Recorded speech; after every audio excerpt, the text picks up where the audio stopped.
Kolkata Knight রাইডার্সের বিপক্ষে batting করতে নেমেই শুরুতেই ঝড় তোলে পুনে ওয়ারিয়র্স। রাহুল ত্রিপাঠী খেলেন 52 বলে 93 রানের ঝোড়ো ইনিংস। রাহুল ত্রিপাঠীর 93 রানের ঝোড়ো ইনিংসে ছিল 9টি বাউন্ডারি ও 7টি over boundary. Rahane, Smith, Stokes, ধোনিরা অবশ্যই কিছুই করতে পারেনি। তবে রাহুল ত্রিপাঠীর দুর্দান্ত ব্যাটিংয়ের হাত ধরে 19.2 ওভারে জয় পায় পুনে ওয়ারিয়র্স। কলকাতা নাইট রাইডার্সকে এই ম্যাচে হারিয়ে পুনে ওয়ারিয়র্স পয়েন্ট তালিকায় 3 নম্বরে চলে আসে।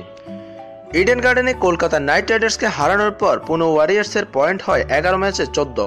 অবশ্যই কলকাতা নাইট রাইডার্সেরও 11 ম্যাচে 14 পয়েন্ট, কিন্তু রান রেটের কারণে কলকাতা নাইট রাইডার্স নিজেদের দ্বিতীয় অবস্থানটা শক্ত করে ধরে রেখেছে। বুধবার পুনে ওয়ারিয়র্সের কাছে 4 উইকেটে হারে কলকাতা নাইট রাইডার্স। আইপিএলে এই প্রথমবারের মতো পুনে ওয়ারিয়র্স কলকাতাকে হারালো। বুধবার টসে জিতে কলকাতাকে ব্যাটিংয়ে পাঠানোর সিদ্ধান্ত নেয় পুনের অধিনায়ক। লক্ষ্য তাড়া করতে নামা দুর্দান্ত কলকাতার ব্যাটিং লাইন আপের কথা চিন্তা করেই পুনের অধিনায়ক এ ধরনের সিদ্ধান্ত নিয়েছে। লক্ষ্য তাড়া করতে নামলেই কলকাতা নাইট রাইডার্সের ব্যাটিং লাইন আপ দুর্দান্ত হয়, তাই পুনের অধিনায়ক এই সিদ্ধান্ত নিয়েছিল। অবশ্যই ব্যাট করতে নেমে শুরুতে নড়বড়ে ছিল কলকাতা। 20 ওভারে 155 রান সংগ্রহ করে গৌতম গম্ভীরের দল। গৌতম গম্ভীর 24 রান, মনোজ পান্ডে 37 এবং গ্রান্টহুম 36 রান করে। তাই বড় রান তুলতে পারেনি কলকাতা নাইট রাইডার্স। এই ম্যাচ হারার মাধ্যমে কলকাতা নাইট রাইডার্সের পথ কিছুটা খারাপ হয়ে গেছে।